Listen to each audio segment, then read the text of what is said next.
Today, isamahan nyo kaming libutin ng isa sa pinakamatandang bahay dito sa Florida Blanca, ang Ballet Castilla.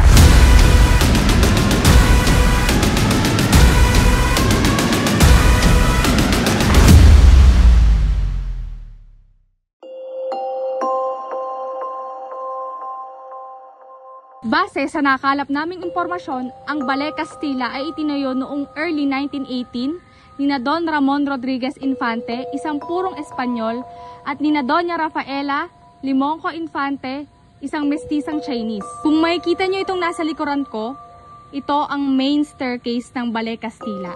Pansamantalang isinarado muna siya dahil maraming bystanders ang pumapasok sa bahay ng walang paalam.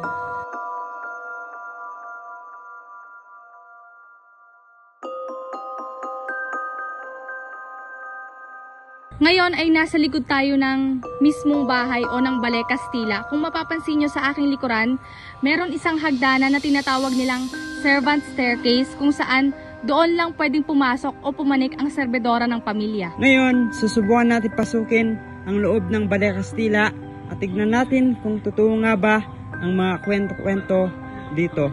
Pinasok na nga namin ang loob ng Ballet Castilla at kung mapapansin nyo, ay marami ng gamit na nakalagay dito dahil pansamantala mo na nila itong ginawang warehouse.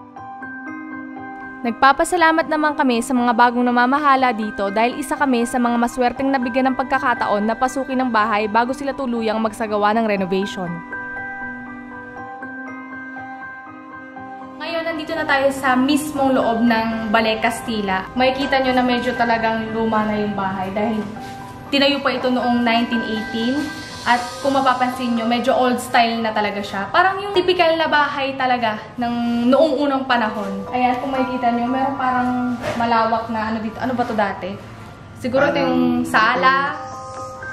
Yung dinadaanan ng pamilya. Hallway. Oo, yung hallway ng mismong bahay. At medyo na rin siya, marupok.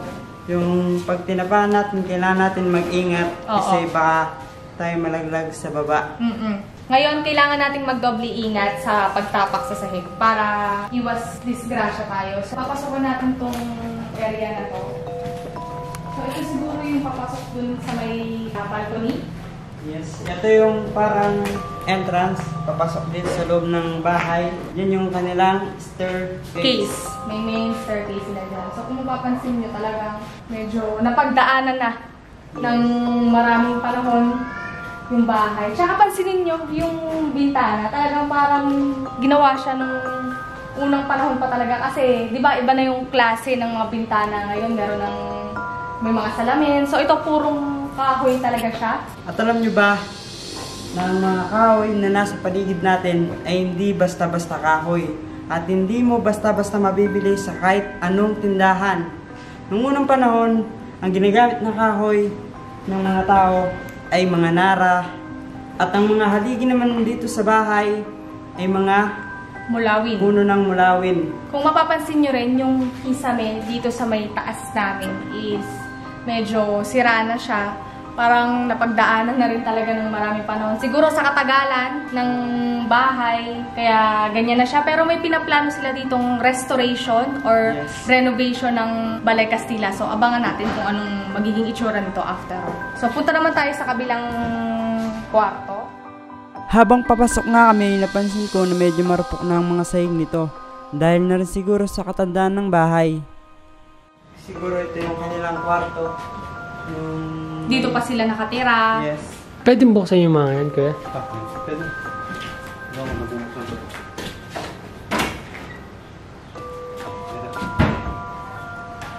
Subukan natin pasukin at tignan kung anong meron sa loob.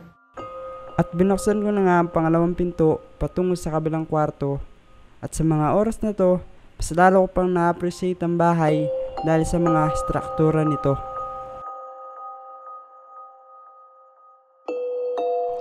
Hindi na nga lingid sa ating kaalaman na may katandaan na ang bahay at marami na ring mga napaglumaang gamit ang naiwan dito. Ang Ballet Castilla ay isa sa mga kinokonsiderang pinakamatandang bahay dito sa probinsya ng Florida Blanca na itinayo pa noong Spanish era. Baka sa itsura ng bahay ang impluwensya ng mga Espanyol dahil sa istruktura nito, At marami ring mga residente ang nagsasabi na mayroon daw silang nakikitang imahe ng isang matandang babae sa bahay at babala pa ng ilan na kapag ikaw ay maglalakad malapit sa bahay, kung maaari lamang ay lumakad ka ng diretsyo at takpan mo ang iyong mga tenga dahil sa mga iba't ibang boses at ingay na pwede mong marinig dito. Dahil sa pagiging kolonya ng mga Kastila sa loob ng 333 taon, ang ilang hindi mabibilang mga estruktura ay naiwan pa rin na preserba sa bansa. Isa sa mga ito na parang nakulong pa sa panahon ay ang Balea Castilla. Parang isang malaking kwarto din siya, pero tagusan siya dun sa may kabilang kwarto. So parehas silang malaking kwarto. Siguro kasi laki na ito ng dalawang kwarto namin na pinagsama sa bahay. So medyo malaki siya and usual na kahoy pa rin talaga ang pinakasahig nitong kwarto na to. Ganon din sa kabila, meron din kayo makikitang malaking bintana at parang meron silang parang ng bangko dito. Yung mga parang wala na rin kasing masyadong gamit yung bahay, no? Yes. Kung makikita nyo, medyo maluwag na siya kung titignan, pero makikita mo sa bahay na talagang meron siyang kalakihan. Ang laki ng bawat kwarto na pinapasok namin, tsaka yung hallway na pinasok namin kanina malaki. So punta naman tayo dito sa kabila. So itong tinatapakan namin ngayon, ito, bato ko. Bato kong CR na to. Na naka-tiles. Siguro nung dito pa nakatira yung pamilya, dito sila madalas nagagayak, naliligo, nag-aayos. Nagkakaroon ako ng imagination sa utak ko nung unang panahon, siguro nung hindi pa ganito kasira yung bahay, siguro nandito yung kanilang TV, ilaw, ayan parang may makikita ka dyan na parang sabitan ng ilaw, mga bangko. So siguro dito yung tanggapan nila ng kanilang bisita. Nagtataka kayo kung bakit wala nang gamit sa loob ng bahay. Ang sabi ng bagong may-ari, bago pa lang daw mapunta sa kanila ito, ay paunti-unti nang kinukuha ng dating nakatira rito. Ayan. Oo. Sa lang.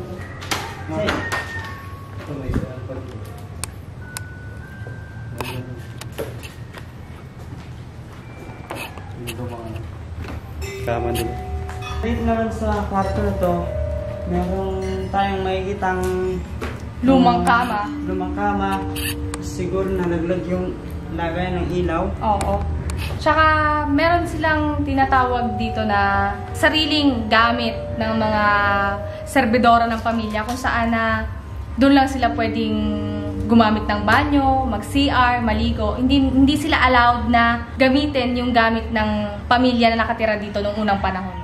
At habang patuloy nga namin nililibot ng loob ng bahay, wala naman kami maramdaman ng kahit ano. Parang kalmado lang sa loob, walang kahit anong hangin, wala kang maramdaman na lamig. Parang normal lang, hanggang sa pinasok na nga namin ng isang CR dito. So kung makikita nyo, nandito na tayo sa banyo at meron silang malaking bathtub dito sa gilid. At kung makikita nyo, parehas bang ano yan? Bowl? Parang hindi. Hindi sa iyan lang. Ihiyan lang yan. Yung ihi ata. Ito CR. Ang galing mo. Galing, no? Nung unang panahon, Magkaiba pala yung CR nila, hindi nila pinagsasama yung sa Dumi at sa ihi. Dito lang yung pandumi. Doon yung pang ihi. Di ba galing? Tsaka kadalasan sa mga lababo nila, may no? Di ba ang mga lababo ngayon medyo maninipis na? Ngayon medyo, ito parang medyo may kakapalan. Tsaka meron siyang kalakihan, no?